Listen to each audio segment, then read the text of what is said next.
दोस्तों, मैं हूं आपकी दोस्त रूही और मैं आपके लिए फिर से एक मोटिवेशनल स्टोरी लेकर आई हूं जो छोटी है बट आपके दिल को छू जाएगी। और इस कहानी का शीर्षक है अपने आप से प्यार करना। एक छोटे से गांव में एक आदमी रहता था। उसके घर के पास में एक पहाड़ था जहां पर वह रोज सुबह जाता, वहां पर थोड़ी देर उस पहाड़ पर बैठता, फिर वापस आ जाता। तो रोज की तरह वह सुबह सुबह जा रहा था। पीछे से उसका छोटा सा बेटा आया। उसने आकर के उसका हाथ पकड़ लिया और कहा कि आज मैं भी आपके साथ चलूंगा। उसने पहले तो उसको थोड़ा सा समझाया और मना किया कि जो रास्ता है वो बहुत ही छोटा है और चढ़ाई बहुत ज्यादा है, तो तुम मेरे साथ नहीं चल पाओगे। लेकिन फिर जब उस छोटे बेटे ने जिद करी तो पिता मान गया। वो दोनों पहाड़ पर चढ़ने लगे। पिता ने बेटे का हाथ कस करके पकड़ा हुआ था। लेफ्ट साइड में पहाड़ी थी और राइट साइड में खाई थी और रास्ता बहुत ही छोटा था। वो पहाड़ की चोटी तक पहुंचने ही वाले थे, तभी रास्ते में एक बड़ा सा पत्थर आया। क्योंकि पिता उस रास्ते से रोज आता था तो उसको पता था कि वहाँ पर पत्थर है, तो वह साइड से निकल गया। लेकिन जो बेटा था उसका ध्यान कहीं और था, तो उसका घुटना जा करके उस बड़े से पत्थर से टकरा गया। उस बच्चे के मुंह से एक चीज निकली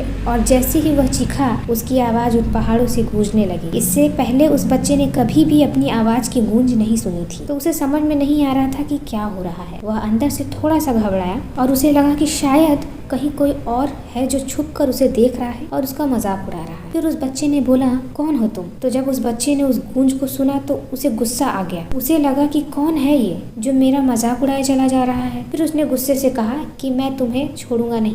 और फिर जैसे ही उसने उस गूंज को सुना, वह घबरा गया। उसके पिता समझ गए थे कि क्या हो रहा है। उसने अपने पिता का हाथ कस के पकड़ लिया और उनसे पूछा कि कौन है ये जो मुझे इतना तंग कर रहा है? कौन है ये जो मुझे इतना डरा रहा है? तो उसके पिता थोड़ा सा मुस्कुराए और उन्होंने खाई की तरफ देखा और जोर से बोला, मैं तुमसे बहुत प्यार करता हूं। वह सुनकर वह बच्चा हैरान हो गया और उसे समझ नहीं आया कि हो क्या रहा है, क्योंकि वही इंसान जो उसका मजाक उड़ा रहा है, उसको तंग कर रहा है, वह उसके पिता को बोल रहा है कि मैं तुमसे प्यार करता हूँ। तो उसके पिता अपने बेटे को देख और वो समझ गए कि उसके मन में क्या चल रहा है। और फिर दोबारा उन्होंने बोला, तुम बहुत अच्छे हो। और ये सुनकर उनका बेटा थोड़ा सा मुस्कुराया और पूछा अपने पिता से कि ये क्या हो रहा है। फिर उसके पिता ने अपने बेटे को समझाया, ये जो आवाज तुम सुन रहे हो ना, ये किसी और की नहीं है, ये तुम्हारी ही आवाज है जो कि पहाड़ों में गूंज रही है और तुम्हें अपनी ही आवाज सुनाई दे रही है। जैसे तुम बोलते हो ठीक वैसा ही तुम्हें सुनाई दे। अगर तुम गुस्से से कुछ कहोगे तो पलट करके जो आवाज आएगी उसमें भी गुस्सा ही होगा, लेकिन अगर तुम कुछ अच्छा कहोगे तो वो आवाज भी अच्छी लगेगी। बिल्कुल इसी तरह से हमारी जिंदगी में भी होता है।